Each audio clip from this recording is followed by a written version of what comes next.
변별한 정치 시간입니다. 오늘 두 변호사와 함께하는 목요일인데 한 분은 지금 오고 계셔서 송영훈 변호사는 오시던 대로 인사를 드리고 먼저 김경진 전 국회의원과 시작하도록 하겠습니다. 어서 오세요. 안녕하십니까. 예. 지금 뭐 탄핵 표결이 이뤄진 지가 좀 어느 정도 지나다 보니까 뭐 탄핵 정국이 수습이 되어가는 과정으로 좀 보이긴 하는데 이게 어떨런지 모르겠어요. 이게 민주당에서는 계속 헌법재판관 인사청문회 속도 내면서 9명 채워야 된다 이러는 상황이고 네.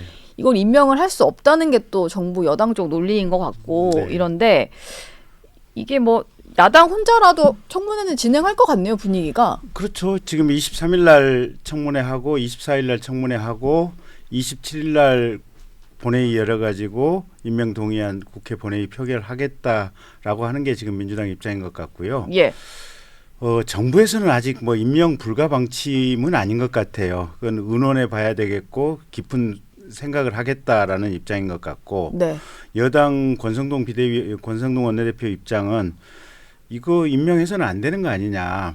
일단 첫 번째로 이게 결국은 심판이잖아요. 보면 탄핵 네. 심판에 대한 심판관의 역할을 하는데 지금 탄핵 소추는 형식적으로 국회가 했잖아요. 보면. 그렇죠. 그러면 국회가 소추를 제기해놓고 그 국회가 심판관을 뽑는 게 과연 맞느냐. 네. 논리적으로도 맞지 않다. 지금 그런 입장이고 과거에 임명한 전례가 없다. 물론 이제 민주당에서는 저기 황교안 권한대행 때 이선혜 재판관 임명한 전례를 얘기하고 있지만 그때는 파면 이후에 했더라고요. 파면 이후에 했고 그때는 예. 또 대법원장 추천 몫이었거든요. 국회 추천 몫이 아니기 때문에. 네. 그래서 민주당이 얘기하는 임명 몫의 사례는 지금하고 상황이 다르다. 이게 지금 권성동 원내대표의 주장인 것 같고요. 네. 이제 법 이론을 떠나서 민주당이 탄핵 이제 대통령에 대한 탄핵 전에는 장관들에 대해서 수없이 많이 탄핵을 시켜놓고 장관들 일 못하게 묶어놓으려고 헌법재판소 재판관 임명 절차를 아예 진행을 안 하고 있었지 않습니까? 네. 그래서 정부 공백 상태를 길게 끌고 가려고 했었던 것이 과거에 요 대통령 계엄 이전에 민주당이 취했던 자세거든요. 예. 근데 대통령이 비상계엄을 해서 이제 대통령에 대한 탄핵이 문제가 되니까 이게 빨라져야 되니까. 갑자기 180도 입장을 선회해가지고 부랴부랴 하자 지금 이렇게 입장을 예. 바꾼 거 아니에요 보면. 예. 그러면 그렇게 입장이 선회한 데 대한 합리적인 설명이 있어야 될 것이 아니냐. 네. 이런 의견을 또 얘기하는 여당 의원님도 계시고 예. 하는 게 지금 이제 여당 쪽 상황인 것 같고요. 근데 반면에 헌법재판소나 헌법학계 입장에서는 어쨌든 헌법 자체가 이게 할 수 있는 것이 아니냐. 그다음에 이게 지금 대통령 본인 몫을 적극적으로 임명하는 게 아니고 네. 국회가 추천하는 몫을 수동적으로 권한대행이 임명하는 것이기 때문에 이건 할 수 있다라고 하는 헌법학계의 입장이 네. 좀 더 많은 것 같고요. 예. 그다음에 이게 헌법재판관 그제 김영두 재판관 누구더라 하여간 재판관 한 분도 구인 완전체가 되는 게 필요하다라고 말씀을 하셨고 헌재 사무총장도 국회에 와서 임명할 수 있다라고 아예 공개적으로 답변을 해서 이론상으로 보면 어쨌든 국민의힘에서 얘기하고 있는 것이 전체적으로 조금 밀리고 있는 상황인 것 같고요. 네. 근데 과거에 했던 민주당의 행태를 가지고 보면 어쨌든 민주당이 180도 말바꾸기를 했다는 점에서는 민주당이 많이 부끄러운 상황이겠죠. 말바꾸기를 근데 또 여러 번 하다 보면 네. 뭘로 바꿨는지도 이제 가물가물해서 누가 어떤 말을 했는지 시간이 지나면 다들 헷갈려요. 예, 이제. 헷갈리는 뭐 그런 네. 상황인 것 같아요. 저희가 이 대화를 나누는 도중에 송영훈 네. 변호사가 도착하셨습니다. 안녕하세요. 예. 네. 급히 오시느라고 고생을 하셨던 것 같은데 첫 번째 질문 좀 드릴게요. 네. 오늘 임시 국무회의가 열려요. 10시에. 그 국회 증언감정법 이런 것도 있고 양곡관리법도 있고 다 뭐 문제가 있는 법안이라고 정부나 여당에서도 거부권 행사해야 된다 이런 건데 아마 거부권을 행사할 것 같습니다. 근데 문제는 민주당이 거부권을 행사할 경우에는 권한대행까지 좀 탄핵하겠다 이런 얘기가 나오잖아요. 요거를 좀 방어를 할 수 있을까? 만약에 한덕수 권한대행까지 민주당이 정말로 탄핵을 한다면 2003년에 노무현 전 대통령이 했던 유명한 말이 있죠. 예. 이쯤 되면 막 하자는 거죠. 네, 막 이쯤 하자는 되면 거죠. 막 하는 겁니다. 예. 진짜. 왜냐하면은 과거에 그 고건 국무총리가 열린우리당 그 노무현 전 대통령 탄핵 소추가 됐을 때 대통령 권한대행을 하면서 제2요구권을 2번이나 행사를 했어요. 예. 그리고 그때 행사한 사유와 이번에 행사하겠다고 하는 사유가 대충 비슷합니다.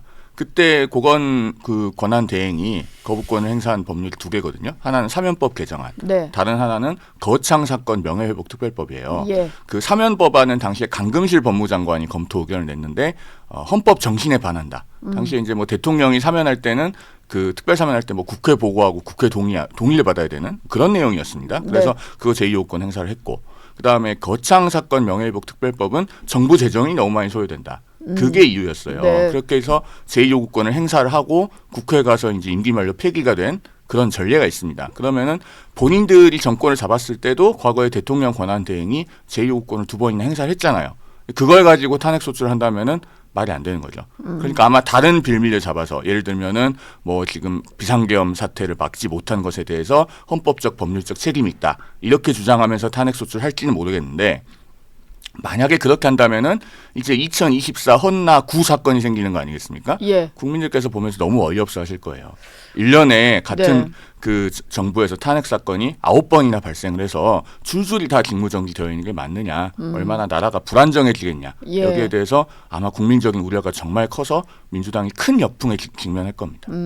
지금 당장 이 6개 법안 거부권 가지고 탄핵 소추를 시도할 것 같지는 않고 아마 특검 법안에 대해서 어떻게 하느냐에 좀 달려있지 않나라는 생각이 좀 들어요.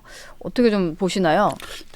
특검법은 진짜 고심일 것 같긴 하거든요. 예. 예. 어쨌든 한덕수 총리가 고심이 클 텐데 국가와 국민을 생각해서 어쨌든 이게 심사숙고 끝에 좋은 결론을 내려주셨으면 좋겠고요. 네. 근데 제가 이제 정무적인 상황으로 예상을 해보면 가령 특검법을 거부한다고 하더라도 민주당이 지금 탄핵 소추를 총리에 대해서 발의하기는 쉽지는 않아 보이긴 합니다. 네. 왜냐하면 정말 총리 탄핵 발의가 돼서 총리까지 마비가 된다면 대한민국 국무회의는 작동을 안 하는 상황으로 갈 가능성이 높거든요, 보면. 예. 그러면 이재명 대표는 지금 대통령이 되기 위해서는 본인이 사법 리스크를 뛰어넘어야 될 뿐만 아니라 국민들이 그분에 대해서 가지고 있는 이미지는 수시로 말을 바꾼다. 네. 그다음에 대단히 불안정하고 그래서 국정을 맡길 만한 어떤 신뢰감이 없다라고 하는 건데, 지금은 어쨌든 본인이 지도자로서 정치적인 묵직함, 안정감 뭐 이런 것들에 대한 이미지가 대단히 필요할 때 아니겠습니까?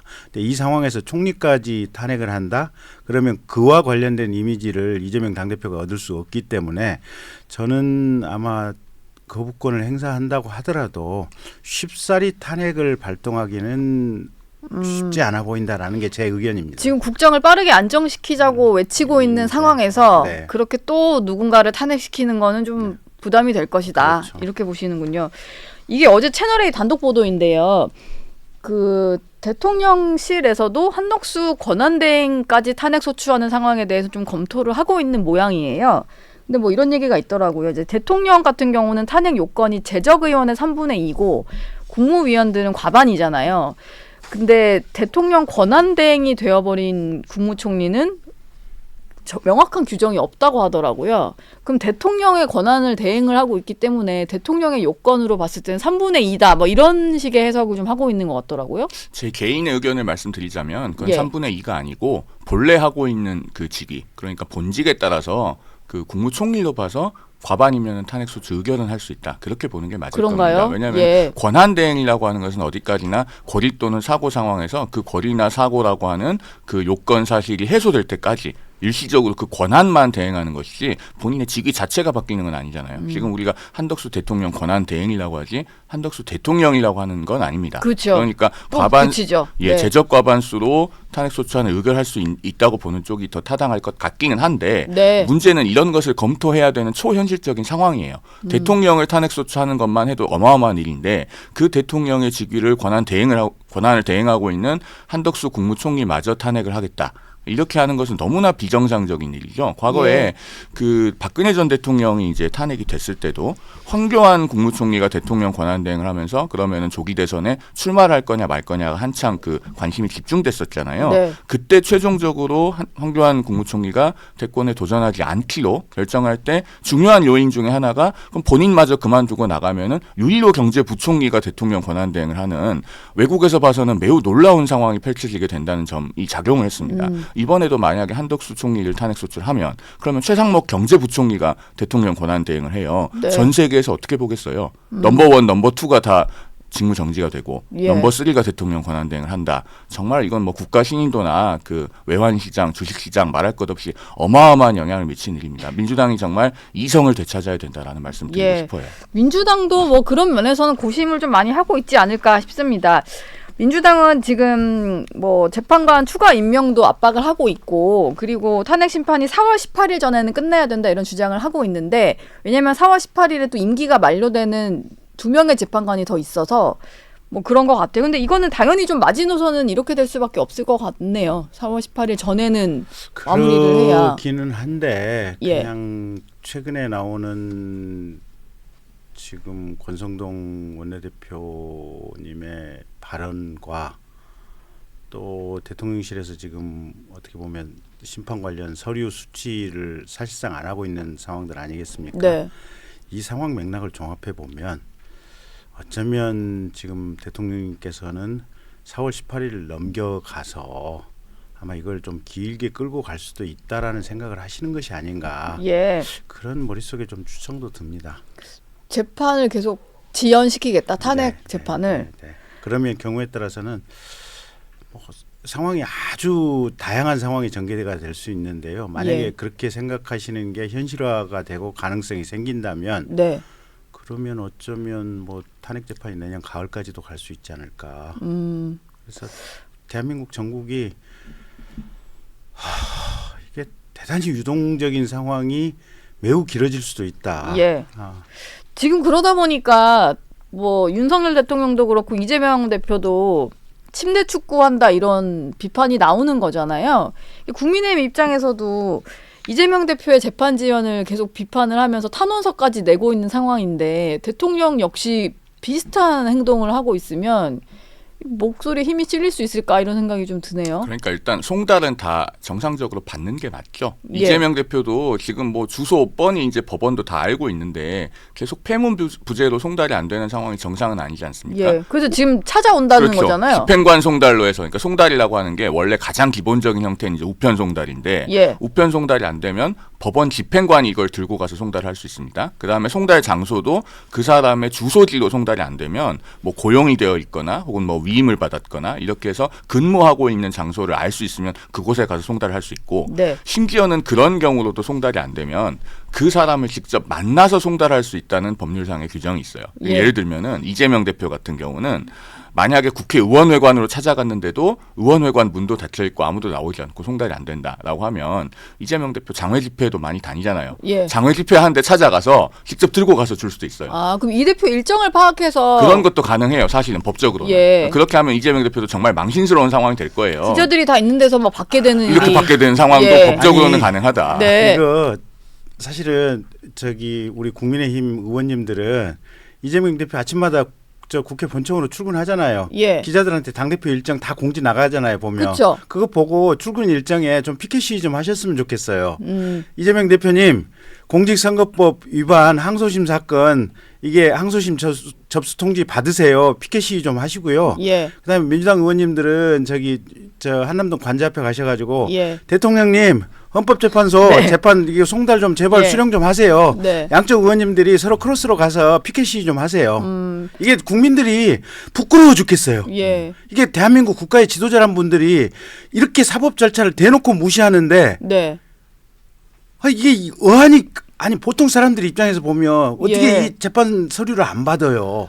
그러니까요. 말도 안 되는 행태들을 예. 네. 일국의 대통령과 일국의 190석의 의석을 가진 야당의 대표가 지금 동시에 하고 있는 거예요. 이게 이게 말이나 됩니까? 크로스로 이제 진짜 정말 피켓 시위라도 해야 되나 뭐 이런 생각이 드는데, 그러다 보니까 진짜 저도 처음 듣는 게 이사불명, 그러니까 폐문부제는 좀 들어봤어요. 근데 이사불명은 처음 듣는 용어이기도 했고, 이사를 갔다는 것도 아니, 이번에 그게 알게 되기도 했고. 주민 예. 이사 갔으면 주민등록법 위반이에요. 제1야당 지금 이재명 당대표 이사 갔다면 주민등록법 위반으로 좀 수사 좀 하세요. 경찰이. 예. 하나 더 기소. 주민등록법 위반까지 되나요? 아니 허위 주소 두고 있는 거 아니에요? 아, 허위 주소를 두고 있으니까.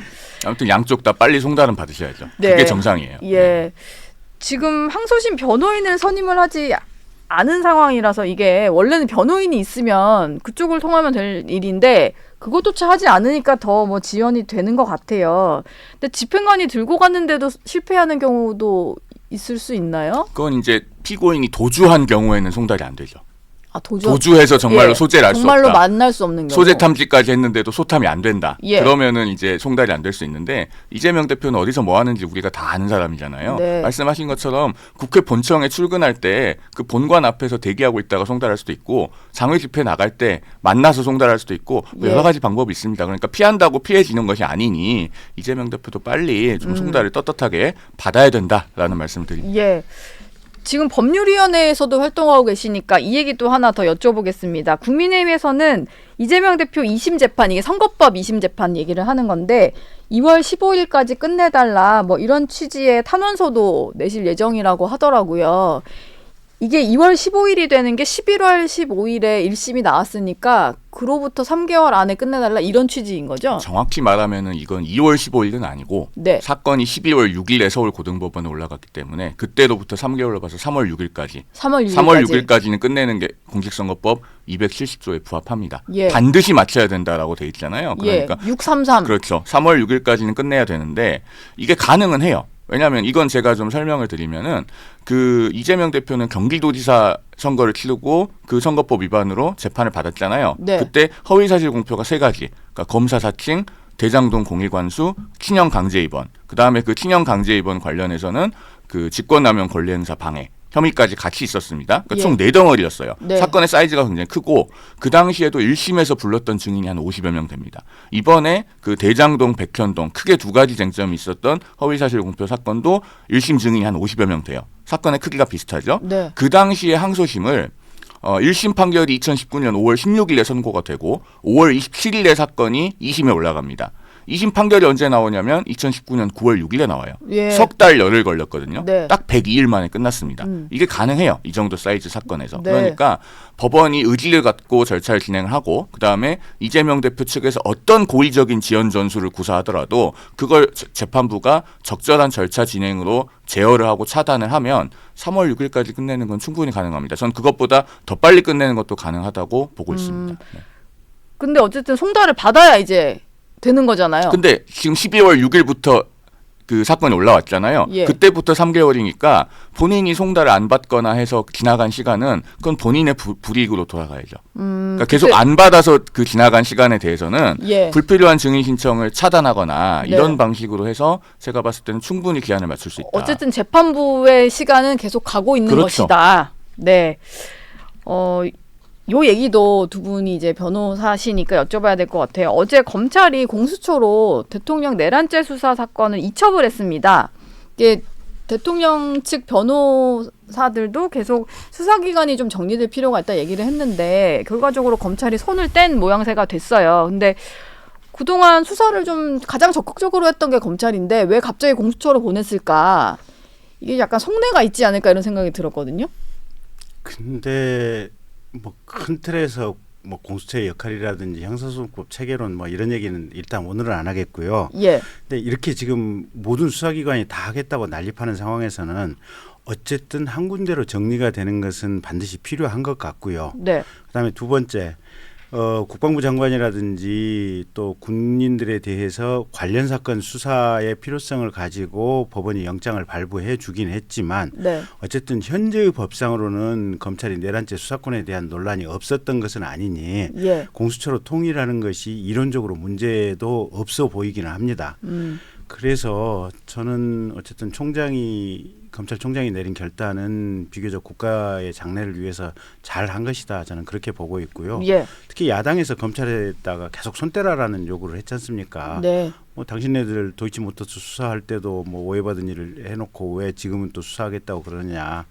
근데 어쨌든 검찰 입장에서는 조금 궁색한 건 사실이에요.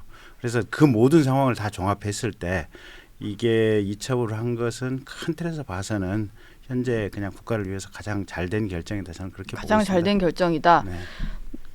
근데 공수처 인원이 워낙 부족해서 그리고 공수처 검사라고 하는 분들이 좀 여러 가지 경로로 들어오잖아요. 아니 그냥 정확하게 말해서 공수처가 유능한 그 수사 능력을 갖춘 집단인가에 대해서 많은 의구심이 있어요, 우리 사회적으로. 예, 수사도 좀 오래 했던 것 같고 오래 걸리고. 대표적으로 지금 그 최상병 사건 관련해서도 결론을 못 내고 있잖아요. 예. 시간이 얼마나 많이 지났는데. 그래서 공수처가 이런 그 내란 혐의와 같은 엄청난 사이즈의 사건을 수사할 수 있는 능력이 되느냐, 여기에 대해서는 여전히 의문부호가 붙어있는 상태고, 네. 우리 법체계가 상당히 좀 민주당이 검경 수사권을 기형적으로 하고 공수처의 수사권 또 기소권도 아주 애매하게 만들어놔서 지금 대통령에 관련돼서 사건을 공수처가 이첩을 받았지만 기소권이 없습니다. 예. 제가 이건 법리를 좀 정밀하게 검토를 해봤는데 그 뭐 공동정범 이런 걸로 해서 다른 공무원에 대한 수사권이 있으니까 그걸 가지고 기소권이 있으니까 대통령도 기소할 수 있지 않느냐, 이것도 한번 살펴봤는데 안 돼요. 예. 왜냐하면 내란죄는 법률적으로 이른바 집합범이라고 해서 원래 내란은 여럿이 때로 하는 거예요. 네. 그러니까는 그 형법에 공동정범이나 이런 규정이 적용되지 않고 당연히 원래 공범이 된다는 게 통설입니다. 그러면은 어떻게 봐도 공수처가 대통령을 기소할 수가 없어서 수사만 하고 다시 검찰로 보내서 검찰이 기소를 하든가, 예. 아니면 그 사이에 국회를 통과한 개별특검법이 공포가 돼서 특검 후보가 추천이 되고 특검이 임명이 되고 특검 출범을 하면 그 특검으로 넘기든가, 이렇게 해야 돼요. 그래서 네. 지금 우리가 그 과거에 뭐 응급실 뺑뺑이 이런 용어 많이 쓰지 않았습니까? 예. 지금 이 내란죄 사건도요, 사건이 뺑뺑이 돌게 생겼어요. 이런 상황을 왜 초래했는가 민주당이 정말 깊이 반성해야 됩니다. 예. 공수처를 탄생시킨 거 민주당이니까. 공수처를 탄생시킨 것도 민주당이고 검경 수사권을 아주 기형적으로 조정을 해서 예. 검찰이 내란죄를 수사하는 데에도 각종 법리를 동원해서 이유를 만들어야 되는 상황을 초래한 것도 민주당이에요. 네. 이게 수사가 조금 뭐 늦어질 수도 있지 않겠나, 뭐 이런 생각도 좀 드는 것 같아요. 근데요. 예. 그러니까 지금까지 이제 아닌가요? 아니 네. 그 수사 구조론과 뭐 말씀하신 송 변호사님 말씀이 그건 전적으로 다 맞는 얘기고요. 네. 근데 이 사건은 수사가 어려운 사건이 아니에요. 예. 되게 간단한 사건이에요. 혹시 공안 수사를 해보셨어요? 해봤죠. 예. 근데 공안 수사가 보고 딱 쟁점은 저거예요. 그러니까 네. 많은 인력을 동원해서 사회의 소요 사태를 그냥 이제 길거리에 무질서 필요한 소요 사태를 해야만 내란죄가 되는지, 네. 아니면 국회가 정상적으로 작동할 수 없도록 헌법 질서를 중단시킬 어떤 인터럽션이 있었으면 그것만 가지고도 내란죄가 되는지, 예. 쟁점은 거의 뭐 그거 하나로 몰아진다. 그다음에 이제 대통령의 의도가 뭐였느냐, 이제 뭐 이제 약간 혼내주려고만 했다. 네. 뭐 이제 이런 주장이신데, 예. 제가 볼 때는 그냥 수사 복잡한 사건 아니고요. 복잡하지 않습니까? 이미 증거 채집이나 사실관계 조사는 국회에서 장군들 증언한 것만 가지고도 이미 그냥 끝났어요. 예. 그래서 사건이 공수처의 수사 능력이 정말 없고 공수처가 정말 많이 무능하고 인력도 없지만 이건 수사하기 그렇게 복잡한 사건이 아니에요. 네. 이미 사실상 수사는 저는 끝났다고 보고 있어요. 예. 사실 뭐 국회에서 뭐 군 관련된 사람들이 나와서 증언한 것도 꽤 많고, 지금 연루된 웬만한 사령관들은 다 구속이 된 상태여서 구속 상태면 또 수사 또 진척 빠르니까. 그것도 그렇고 사실은 그 전 국민이 생중계로 다 봤잖아요. 우리 그죠. 채널A도 밤새 뉴스 특보를 했고 예. 다 생중계된 게 있어서 그것 네. 자체가 중요한 증거입니다. 그래서 아주 기본적인 사실관계, 그리고 어떤 사건의 핵심적인 부분, 그리고 인물 관계도를 그려봤을 때 그 상층부에 있는 분들을 네. 수사하는 것은 사실 우리 김경진 전 의원님 말씀대로 어렵지가 않아요. 그런데 이제 이 인물 관계도에서 밑으로 갈수록 그러면은 내란 모의냐, 혹은 지휘냐, 중요 임무 종사냐, 아니면은 뭐 부하 수행에 불과하냐, 이런 부분들을 가릴 때는 정밀하게 수사가 되어야 되는데, 지금 뭐 아마 공동 피고인이 줄잡아 앞으로 수십 명 될 사건이잖아요. 네. 근데 지금 보면 되게 좀 기술적인 문제는 앞으로 있을 걸로 보여요. 예를 들면 김영현 전 국방장관은 지금 검찰에서 구속을 시켰습니다. 네. 그러면 아마 정확한지 모르겠지만 12월 27일까지는 기소를 해야 될 거예요. 검찰이 일단 김영현 국방장관 공소장 써야죠. 재판하면서 물론 공소장 변경할 수 있을 거예요. 네. 근데 그 내란 중요 임무 종사자에 대한 기소는 이쪽에서 하고, 뭐 대통령이나 그 밖에 다른 뭐 중요 임무 종사자 등등에 대한 기소는 특검이나 다른 데서 하고 했을 때 사실관계가 안 맞으면 그런 걸 또 앞으로 맞춰야 되는 상황이 생기고, 지금도 보면은 어떤 신병은 검찰이 확보돼 있고 어떤 물적 증거는 경찰에 있고 네. 지금 이렇게 흩어져 있는 상황입니다. 예. 사실 이런 상황이요. 정상적인 나라에서는 수사 구조가 이렇게 되어 있으면 안 돼요. 네. 그러니까 제가 한마디만 첨언을 하면 이제 군인들 조금 그만 잡아들였으면? 예, 그만 다치겠으면 좋겠어요. 예. 어차피 지금 뭐 수방사라든지 특전사령관 정도 이제 구속이 됐잖아요. 보면 육군 네. 참모총장도 구속이 됐고 예. 대부분 사람들은 어쨌든 현직 대통령이라고 하는 그 권위와 어떻게 보면 그 어떤 직위 때문에 명령을 수행한 거잖아요. 예. 근데 이게 내란죄는 사형 무기밖에 없어요. 근데 네. 물론 이제 징역 몇 년 살다가 뭐 사면이 될 수 있다 그러지만 청렴하게 산 군인들 같은 경우는 이게 연금도 한 푼도 못 받아요. 그러면 본인 가족들은 뭡니까? 지금 육군 참모총장 같은 경우 본인이 그냥 국방부 장관이 지시라고 그래서 지금 너 계엄사령관 맡아 이래서 합참의장 건너뛰고 그냥 할 수 없이 맡았다는 거 아니에요. 예. 물론 대통령을 적극적으로 그냥 온몸을 던져서 못 막은 죄는 있지만 네. 군인으로서는 또 어쩔 수 없는 측면들도 있거든요, 보면. 예. 그래서 이미 구속돼 있는 육군 참모총장이나 삼성 장군들 제외하고 그 밑으로는 안 내려갔으면 좋겠어요. 그래서 저는 계엄에 뭐 정말 계엄을 모의하고 예. 뭐그 포고령을 썼다거나 네. 뭐 사전에 준비를 했다거나 네. 좀 깊숙한 사람들까지만 좀 예. 구속했으면 좋겠다. 그래서 예. 지금 삼성 장군까지 구속이 됐으면 원스타라든지 대령급들 또 중령급들 현장에 나갔던 사람들은 더 이상 손을 안 댔으면 좋겠고요. 네. 좀 그거는 국민의힘 국회의원님들도 그렇고 민주당 국회의원님들도 그렇고 이제 국민의힘은 사실 말하기가 좀 부끄럽죠. 그 얘기를 꺼내기가 민주당에서라도 적정하게 이거 좀 가르마타는 발언이 좀 나와줬으면 좋겠어요. 이건 물론 수사에 개입하는 형태가 되다 보니까 네. 대단히 조심스럽긴 한데 예. 그 사람들이 무슨 죄입니까? 평생 한 30년 군인 해가지고 근데 청렴하게 살면 아무것도 없거든요. 서울에 예. 집 한 채 없거든요. 근데 네. 가족들이 또 완전히 거지돼서 평생을 살아야 되거든요. 그건 아닌 것 같아요. 진짜 책임져야 될 사람들 사람들만 책임지는. 그 정도 예. 선에서 딱 우리 사회가 이걸 꺼내야 될 필요성은 있어요. 네.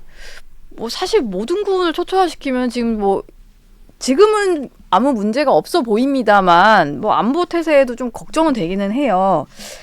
마지막으로 송영우 변호사께 요거 하나만 여쭤보겠습니다. 어제 또 새롭게 알려진 게 한동훈 전 대표가 당시 비상계엄 선포되고 나서 국회로 오다가 전화 한 통을 받았다는 거잖아요. 근데 국회로 가면 위험할 수 있다 뭐 이런 통화였다는 거예요. 지금 여전히 좀 가시지 않는 의혹이 한동훈 대표는 체포조에 포함이 됐던 것 같고 위험할 수 있다는 전화까지 좀 받았다고 하니까 뭐 실제로 좀 상황이 그 당시 어땠던 건지가 좀 궁금하더라고요. 일단 체포 대상에 포함이 되어 있었다라고 하는 것은 복수의 경로로 지금 일치된 진술들이 나오고 있지 않습니까? 예. 뭐 홍장원 국정원 1차장의 말도 있었고 여인영 전 방첩사령관에 대한 구속영장 청구서에도 그런 부분이 적혀 있고 예. 그다음에 조지호 경찰청장도 비슷한 얘기를 하고 있고 그러면은 그 군 국정원 네. 각각의 경로에서 일치된 얘기가 나오고 있으니까 뭔가 그런 체포를 시도했을 가능성은 높아 보여요. 정확한 것은 나중에 입증이 되어봐야겠지만 그런데 어제 이제 단독 보도를 한 내용 그러니까 뭐 한동훈 전 대표에게 어떤 인사가 당신은 반드시 뭐 이렇게 잡히면 안 된다. 뭐 신변을 잘 뭐 숨겨라. 뭐 네. 이런 취지의 얘기를 했다는 거는 제가 따로 어제 보도 이후에 확인해 본 바는 없습니다. 그런데 당시의 상황을 보면 예. 제가 이제 밤 11시 약간 안 돼서 당사에 도착을 했거든요. 그날 속보를 보고 당사로 오라는 연락을 받고 불이 나게 택시 타고 가서 저희 당사에 거의 한 세 손가락 안에 들게 일찍 도착한 정무직 당직자 중에 한 명이었어요. 네. 그리고 한동훈 대표가 당사에 와서 당사의 어느 층에서 이제 저희가 같이 모여서 잠깐 얘기를 하는데 그때 한 국회의원은 한 5명 정도 도착해 계셨나? 그래서 한 5명에서 7명 정도 소수의 인원이 얘기를 했던 적이 있어요. 그때 한동훈 대표가 한 2, 3분 정도 빠르게 본인의 말로 상황을 본인이 그 판단하고 있는 상황을 정리를 해줬습니다. 예. 굉장히 정확한 얘기였어요. 지금 와서 보면. 제 일성이 뭐였냐면은 한동훈 전 대표가 지금 빨리 국회로 가야 된다. 지체할 시간이 없다. 이게 일성이었습니다. 네. 그다음에 이재명 대표는 담을 넘으려고 할 거다. 이 얘기도 있었는데 정확하게 맞았죠. 그리고 또 한동훈 전 대표 본인이 했던 얘기 중에 그리고 나도 체포하려고 할 거다. 그런데 그러면 그것도 감수라고 얘기를 했었습니다. 그러니까 당시의 상황 판단으로 이제 어쨌든 계엄을 해제하러 들어가는 상황이니까 들어가면은 본인도 신변이 뭔가 체포 등등으로 불안정해질 수 있다. 라고 하는 부분은 판단하고 있었던 것 같아요. 다만 예. 그것에 대해서 어떤 사전 정보가 있었던 것인지 아니면은 그것이 본인의 상황 판단인지 여기까지는 제가 어제 채널A 보도 이후에 구체적으로 확인해 본 내용은 아직 없습니다. 어쨌든 당시에 좀 빠르게 얘기한 부분 중에는 내가 체포될 수 있다. 뭐 그런 것도 감수하겠다. 뭐 이런 말이 있었다는 거군요. 네, 그런 가능성을 판단하고 그래서 예. 나는 그런 것도 감수하겠다라고 하는 것은 분명하게 얘기를 했었습니다. 알겠습니다. 오늘 두 분 말씀은 여기서 마무리하겠습니다. 오늘 말씀 고맙습니다. 네, 감사합니다.